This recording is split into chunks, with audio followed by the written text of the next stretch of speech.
Hey everybody, I'm Kim and welcome to Cooking School. It is time for some sweet treats. Today we're making blender chocolate pudding.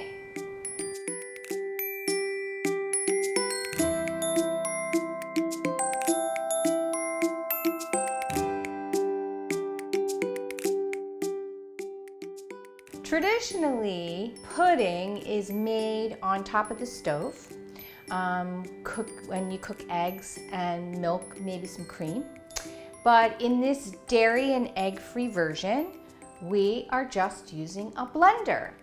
But how do we make pudding without the other stuff that people have been making pudding for centuries? Well, the secret ingredient is called silken tofu. Now, you might have heard of tofu. There are many different kinds, different textures, from extra firm to silken, and today we are using silken tofu. You will find it in the supermarket, usually in the refrigerated section. Now, for silken tofu, you can find it fresh in water, and that's cold, and then you might also find it in a shelf-stable box, and either one is okay. So the cool thing about silken tofu is that it doesn't have any flavor, so you can zip it up however you wish, and it purees really easily and gets creamy and has a silky texture, a lot like puddings. So our toolkit is a medium saucepan and a heat-proof bowl, a stirring spatula, some measuring cups and spoons, and a food processor or a heavy-duty blender. For ingredients, we're using semi-sweet chocolate chips, silken tofu, granulated sugar, vanilla extract, some ground cinnamon, milk of your choice, and maybe some berries or other kind of fruit for garnish. That's it. So the first thing we need to do is melt the chocolate. Now, there are two ways of doing it. Today I'm going to show you the stovetop way. What does that mean? Well, we need to make something called a double boiler. So you have a saucepan that you fill about halfway with water, and then you put a bowl on top that fits snugly on top. It doesn't have to be glass like you see in the video. It can be metal, but it must be heat proof so that the bowl doesn't crack when the water starts to boil.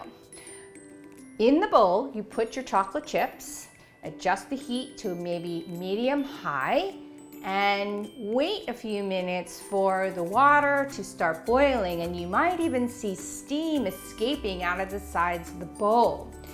Within a couple of minutes, you'll start to see how the chocolate chips melt and surrender to the heat. That's your cue to start stirring until you have a completely smooth mixture. Now, if you don't have a double boiler or don't feel like building one, that's okay. You can use a microwave oven, and you put it in obviously a microwave-friendly bowl. Put your chips in and probably melt it maybe like for 30 seconds at a time and then stir till it's completely smooth.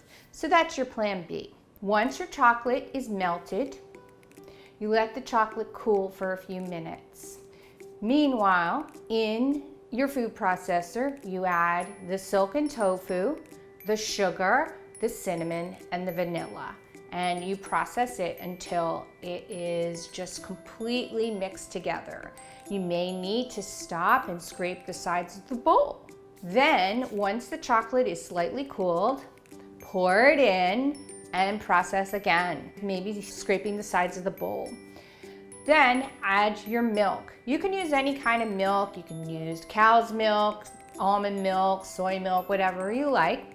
And you'll notice that the milk actually gives the pudding a little bit more texture. It starts to thicken up and gets really, you're seeing the creaminess, but it's also becoming very voluptuous. Okay, that's about it. And then you once everything is blended together, you pour it into a bowl and you put it into the refrigerator for about 1 hour to set up, just like the chocolate pudding that you know you've had before. And then it's ready to eat. It's best served cold. I like it with berries in the summertime, but you could add oranges or even like some nuts on top, whatever you prefer. Oh yeah, you'll be happy. See you next time.